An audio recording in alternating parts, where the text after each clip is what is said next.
салому дуруди моро бипазиред бинандагони гиромӣ ва мухлисони варзиш. Ин навбат мо дар сандаркорони барнома омодаем то ҷолибтарин хабару гузоришҳоро аз шабакаи Баҳористон манзуратон намоем. Дар студия Алиҷон Талбаков. Федератсияи байналмилалии футбол рейтинги нави тимҳои миллиро нашр намуд. Бар асоси он дастаи мунтахаби Тоҷикистон мавқеашро иваз накарда бо касби 1152 имтиёз дар зинаи 121 боқӣ монд. Тибқи иттилоъ дар байни кишварҳои Осиё аз ҳама натиҷаи беҳтарро дастаи мунтахаби Ҷопон соҳиб аст, ки бо касби 1500 хол дар зинаи 28-уми радабандӣ қарор дорад. Дар рейтинги Конфедератсияи футболи Осиё дастаи мунтахаби Тоҷикистон ҷойи 22-умро ишғол намудааст. Дар феҳристи радабандии нави Федератсияи футболи ҷаҳонӣ дастаҳои мунтахаби Белгия бо 1765 имтиёз дар зинаи якум, Франсия бо 1733 имтиёз дар зинаи дуюм ва Бразилия бо 1712 имтиёз дар ҷойи сеюм қарор доранд. Ёдовар мешавем, ки феҳристи Федератсияи футболи ҷаҳонӣ ҳар моҳ нашр гардида, дар он мавқеи кишварҳо аз рӯи натиҷаи умумии имтиёзҳои ба дастовардаи дастаҳои мунтахабашон муайян карда мешавад. бахшида ба рӯзи таъсисёбии қувваҳои мусаллаҳи ҷумҳурии Тоҷикистон дар шаҳри Душанбе мусобиқаи кушод оид ба муҳорибаи ғайрикасбии Унифайт баргузор гардид. Тафсилоти бештар дар сюжети таҳия намудаи ҳамкорамон. мусобиқаи кушоди шаҳрӣ оид ба муҳорибаи ғайрикасбии Унифайт дар муассисаи давлатии Мактаби ҷумҳуравии маҳорати олии варзишӣ оид ба таеквондо доир шуд. Дар сабқат ба ҷуз дастаҳо аз шаҳри Душанбе инчунин аз шаҳру навоҳии тобеи марказ иштирок карда барои касб кардани зинаҳои ифтихорӣ талошу варзиданд. мусобиқаи мазкур аввалин сабқати расмӣ дар мавсими равон ба ҳисоб рафт ва дар сабқат бештар варзишгарони хурдсол нерӯсанҷӣ карданд. дар маросими ифтитоҳи сабқат аз ҷониби масъулин арз карда шуд, ки яке аз ҳадафҳои асосии Федератсияи ғайрикасбии Унифайти ҷумҳурӣ тайёр кардани варзишгарони лаёқатманд буда ба ин васила оммавӣ гардонидани тарбияи ҷисмонӣ ва варзиш мебошад. зимнан федератсияи мазкур аз қабили федератсияҳоест, ки дар шароити кунунӣ дар бобати инкишоф додани мактабҳои он дар минтақаҳои кишварамон ҳамзамон иштироки фаъолонаи дастпарваронаш дар сабқатҳои мухталифи байналмилалӣ назаррас аст. ҳамчунин кори муваффақонаи федератсия дар омода намудани мутахассисони ҷавон бараъло эҳсос мегардад. мусобиқаи кушодаи шаҳрӣ аз рӯи муҳорибаи классикӣ ва лайт ё худгӯштингирӣ ташкил гардид. мақсади мо ҳамдан он аст, ки аз байни инҳо тавонем варзишгарони беҳтаринро ба дастаи мунтахаби ҷумҳурии Тоҷикистон ворид созем, то ки дар моҳи апрел аллакай мусобиқаҳо байни синни соли 6 то 13 сола чемпионати ҷаҳон дар давлати Финляндия баргузор мегардад. мо тавонем онҳоро ба онҷо сафарбар созем, то ки парчами ҷумҳурии Тоҷикистон дар онҷо тавонем баланд бардорем. мақсади гузарондани мо бисёртар байни наврасону ҷавонон гузарондани ин намуд аст, ки ин намуди Унифайти ғайрикасбӣ ин намуди ҳарбӣ аст, то ки варзишгарон тавонанд аз хурдсолӣ аз ин намуд бохабар бошанд.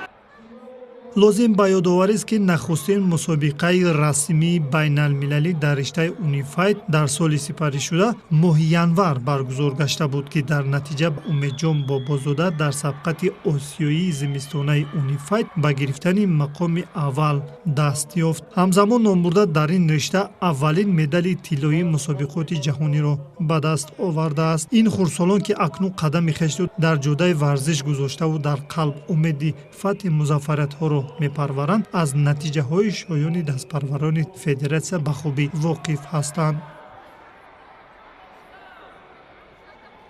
ман дар ин мусобиқаи кушоди шаҳри Душанбе иштирок намудам ва ду рақиб доштам. ягум рақибамро бо ҳисоби 6-2 ғолиб намудам ва дуюм рақибам маро тавонист ғолиб намуд. ман мехоҳам бисёртар машқ кунам ва дар дигар мусобиқаҳо сазовор ҷойи аввал гардам.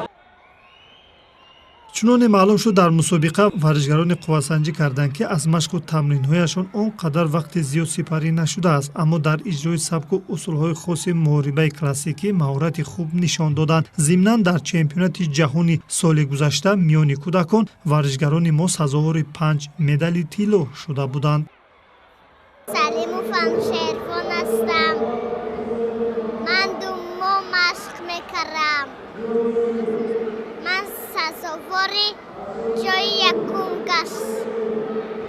гаштам. ман мехоҳам, ки чемпиони ҷаҳон шавам. یادآور میشه که مسابقه‌های سطح بین‌المللی داشته از روی غیرکسبی اونیفاید در دو نوع کلاسیکی و لایت یا خودگوشتنگیری صورت میگیرد. از این رو در مسابقه به سطح و صفت برگزاری وابسته به نظامنامه فدراسیون جهانی اهمیت خاص داده شد. با دستگیری ریاست کور با جوانان و ورزش شهر دوشنبه در اینجا مسابقه در سطح نقض گذاشته شده است و من همچون سرداور کوشش میکنم که هر یک ورزشگری که در میدان اشتراک کرده شده است با طرز شفاف یعنی ورزشگری خوب جایهای نمایان را اشغال کنند و در اینجا دیده شد که ورزشگران شهر دوشنبه به نهایت خوب اشتراک کرده شدند و جایهای نمایان را اشغال کرده شدند و از ناحیه‌های تابع مرکز هم ورزشگران خوب یعنی دست این ورزشگران رو ما کوشش میکنیم که هر یک ورزشگر که جایهای نمایان را اشغال میکنند و با کمربندی نو یعنی تقدیم کرده شود ورزشگران.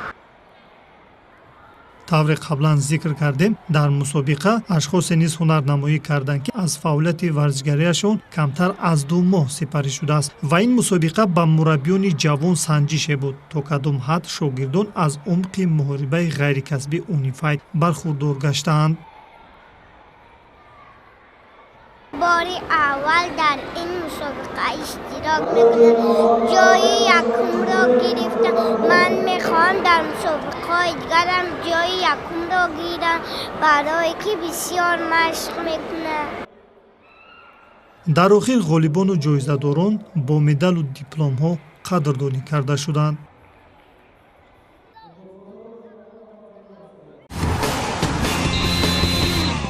тавре маълум аст дастаи хуҷанди шаҳри хуҷанд дорандаи медалҳои нуқраи сабқати қаҳрамонии тоҷикистон бо роҳбари сармураббӣ Никола Лазаревич мутахассиси сербиягӣ дар бозии аввали плей-оффи ҷоми конфедератсияи футболи Осиё 2020 аз бошгоҳи Нефтчӣ барандаи ҷоми Қирғизистон бо ҳисоби 0-1 мағлуб шуд. бозии аввали плей-оффи ҷоми Африка 2020 миёни дастаҳои Нефтчӣ, Қочқор Ота ва Хуҷанди Хуҷанд дирӯз дар варзишгоҳи Курмонбеки шаҳри Ҷалолободи Қирғизистон доир гардид. голи ягонаро Александр Игнатенко дар нимаи дуввуми дидор дар дақиқаи 51 дар нимаи дуввуми дидор. бозии аввали плей-оффи ҷоми Африка 2020 миёни Нефтчӣ ва Хуҷандро ҳакамон аз Кореяи Ҷанубӣ бо сарварии довари Федератсияи футболи ҷаҳонӣ Чае Санг Ҳиёб баҳогузорӣ карданд. бозии ҷавобии плей-оффи ҷоми Африка 2020 миёни дастаҳои Хуҷанд ва Нефтчӣ 26 феврал дар варзишгоҳи марказии Душанбе доир мегардад. ҳакамони бозии ҷавобӣ аз Урдун мебошанд. довари Федератсияи футболи ҷаҳонӣ Аҳмад Файсал Муҳаммад Ал-Али сардовари ин бозӣ таъин шудааст. дастаи ғолиб аз рӯи натиҷагирии ду бозӣ миёни Нефтчӣ ва Хуҷанд муайян шуда ба марҳилаи гурӯҳии ҷоми Африка 2020 роҳ меёбад ва дар гурӯҳи Д бо бошгоҳҳои Истиқлоли Тоҷикистон, Олтин Асири Туркманистон ва Дордои Қирғизистон бозӣ хоҳад кард. муассисаи давлатии мактаби ҷумҳуравии маҳорати олии варзишӣ оид ба футболи шаҳри Душанбе аз соли 50 инҷониб фаъолият дорад. мактаби мазкур дар мавҷудияти хеш даҳҳо футболбозони лайоқатмандро тарбият кардааст. сиюҷаи навбатӣ идомабахши ин мавзӯъст. аслан инкишофи футбол аз футболи кӯдакона сарчашма мегирад. ба ибораи дигар футболи кӯдакона таҳкурсии он мебошад. дар кишварамон як зумра мактабҳои варзишӣ аз рӯи ин намуди бозӣ фаъолият доранд, вале барои пурра фаро гирифтани наврасон омода нестанд. аз ин рӯ таъсис додани академияҳои футбол ва клубҳо ба миён омад. муассисаи давлатии мактаби ҷумҳуравии маҳорати олии варзишӣ оид ба футбол на фақат дар шаҳри Душанбе, балки дар ҷумҳуриямон эътибори хоса дорад. Шокир Сангов соли 2013 дар мактаб фаъолиятро ҳамчун ба ҳайси ёрдамчии мураббӣ Носир Ҳомидов оғоз кард. аз соли 2018 расман ба вазифаи мураббигии муассисаи зикршуда қабул карда шуд. номбурда дар тарбияи футболбозони боистеъдод низ муваффақ шуд, чунки қисми зиёди дастпарварони мактаб ба дастаи якачини наврасон шомил шудаанд. در این دسته من طول سالات مشق تمرین میکنم. مربی ما سانگ شوکه در مسابقه تعطیل زمستان ما به یک مسابقه رو بارو شدیم. در این مسابقه یک چند دسته ها رو مغلوب کردیم و به یک چند تاش مغلوب شدیم. ما از این مسابقه راه افتادن هستیم، در مسابقه دیگر جای اول رو انتخاب میکنیم. ҳар як варзишгар қабл аз оне ки ин ё он нави варзишро интихоб мекунад, дар наздаш мақсад мегузорад. ин футболбозоне ки акнун дар майдон қадам мениҳанд аллакай дар дил орзуву ормонҳои зиёде мепарваранд. аз ин рӯ ҳар яки онҳо ҷидду ҷаҳд менамоянд ки ба таълимоти мураббиён бодиққат гӯш андозанд, чунки фардо барои эшон маҳз ана ҳамин машқову тамринҳо заминаеро ато мебахшад. бояд тазаккур дод ки мактаби мазкур бо дигар клубҳои футбол ҳамкорӣ дошта барои ҳарчи бештар сайқал додани таҷрибаву малакаи онон ҳамоишҳои таълимиву тамринӣ мегузаронад. аз ин лиҳоз чӣ қадаре мусобиқаҳо зиёд гузаронида шавад ҳамон миқдор мартабааш боло меравад.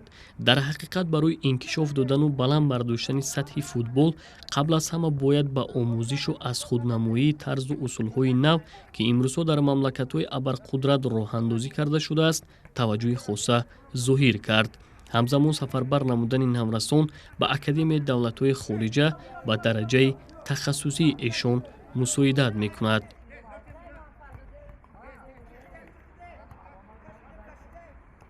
дар муддати 5 сол сазовори 6 медал шудам. аз 6 медалам 2таш ҷои аввал, 2таш ҷои дуюм, 2тои дигараш ҷои сеюм мебошад.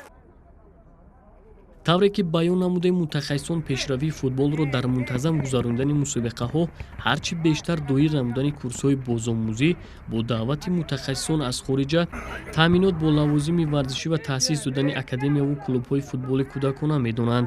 аз ин рӯ таъсис додани академияҳои футбол ва клубҳо яке аз бандҳои барномаи ба тасвиб расидаи ҳукумати ҷумҳурии Тоҷикистон дар бобати рушди варзиш маҳсуб меёбад. тавре ки мураббиёни муассисаи давлатӣ мактаби ҷумҳуравии маҳорати олии варзишӣ оид ба футбол иброз намуданд, дар шароити ҳозира футбол дар Тоҷикистон марҳила ба марҳила рушду нумӯи тоза мегирад ва албатта барои расидани мартабаҳои баланд бояд корро аз футболи кӯдакона шурӯъ кард. ба ибораи футболи кӯдакона таҳкурсии футбол мебошад.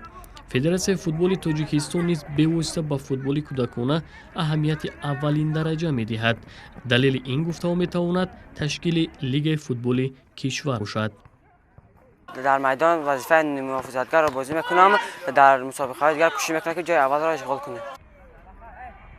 чӣ тавре ки мураббӣ Шокир Сангов қайд карданд, чӣ қадаре ки футболбозони наврас ба академияи футболҳои хориҷи кишвар шомил шаванд, ҳамон андоза мартабаи футбол дар Тоҷикистон боло меравад. умед мекунем ки санҷишҳои минбаъда ҳам барои шогирдони мураббӣ баруру комёбиро ба бор меорад.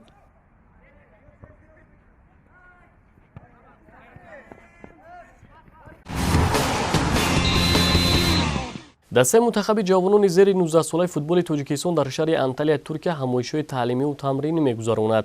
дастаи ҷавонони мо дар доираи ҳамоишҳо якчанд бозиҳои санҷишӣ гузаронид. аз ҷумла бо роҳбари сармураббӣ Мубин Эргашев дар бозии санҷишӣ бар тими КФУМ Роскиле аз Дания бо ҳисоби 2-1 пирӯз шуд. аз ин пеш дастаи ҷавонони кишвар Спартаки Москавро бо ҳисоби 3-2 мағлуб кард. 3 голи мунтахаби Тоҷикистонро Ислом Зоиров ва 2 голи Спартакро Аслан Муталиев ва Илия Левченков ба самар расониданд. ҳамчунин футболбозони ҷавони тоҷик дар Анталия аввалин бозии санҷиширо муқобили мунтахаби ҷавонони Гурҷистон бо ҳисоби мусовии 0-0 анҷом дода, дар бозии дуввум аз бошгоҳи Виборги Дания бо ҳисоби 0-4 мағлуб шуда буданд. бояд гуфт ки ҷамъомади таълимиву тамринӣ дар Туркия яке аз марҳилаҳои омодагии мунтахаби ҷавонони Тоҷикистон ба қаҳрамонии Осиё 2020 маҳсуб мешавад ки аз 14 то 31 октябр дар Узбекистон доир мегардад. соли 2019 самбочиёни тоҷик дар чемпионати ҷаҳон сабқати осиёву байналмилалӣ ширкат варзида натиҷаҳои назаррас нишон доданд. мавзӯъро ҳамкорамон идома медиҳад. ҳунарнамои волои варзишгарони ватанӣ дар сабқати байналмилаливу осиёӣ ва ҷаҳонӣ боис гардид то масъулин дар самти ҷоно гардондани фаъолияти навъҳои гӯштин дар қаламрави кишварамон тадбирҳои судбанд биандешанд. бо назардошти ин иншооту майдонҳои замонавӣ сохта ба истифода дода шуд то кори масъулин дар тайёр ва омода кардани варзишгарони сатҳи байналмилалӣ дошта вусъат ёбад. толори варзишие ки дар муассисаи таҳсилоти миёнаи умумии рақами 81 шаҳри Душанбе мавҷуд аст, барои тарбият تقویت کردن ورزشکاران لیاقتمند در رشته سامبو به طلبات سازگار میباشد. در طول ورزشی مکتبی ذکر گردیده یک قطار مربیان صاحب تجربه کار و فعالیت میکنند که یکی از آنها عبدالرحمن عبداللهیف است. خود عبدالرحمن عبداللهیف مشق و تمرین های گشتینی را تحت راهبری اساسگذار سامبو در تاجیکستان اسمت عبداللهیف آموخت. آره همان اسمت عبداللهیف که شادروان سعید مومن رحیمов را به مرتبه چمپیونات جهان آورده رسانید به حساب می رود. عبدالرحمن عبداللهیف در ساحه ورزش تاجیک سهمی ارزنده گذاشته است. البته اینجا سخن در موضوع چمپیونات اتحادیه شوروی می رود که او 2 مرتبه جایزه‌دار سبقت مذکور گردید. اینچنین عبدالرحمن عبداللهیف در جام اروپا بین دانشجویان به گرفتن عنوان قهرمانی شرف یاب شد. سال گذشته سامبوچیان وطنی در یک قطار مسابقات سطحی بین المللی داشته شرکت ورزیدند. مسلم است که سامبو تاریخی طولانی دارد ولی تا حال متخصصان و کارشناسان مسئله شامل کردن گشتین به برنامه بازی‌های المپیک را حل نکرده‌اند. حالانکه شماره اخلاصمندان سامبو در جهان سال به سال افزون می‌یابد و تنها روزها سامبو را باری اول در اونیورسیاده عمومی جهانی که در شهر قزان گذشت داخل کردند. علاوه بر این گشتین سامبو با بازی‌های آسیایی نیز شامل شد و سال 2018 در اندونزیا سامبوچیان تاجیک فعالانه شرکت ورزیدند.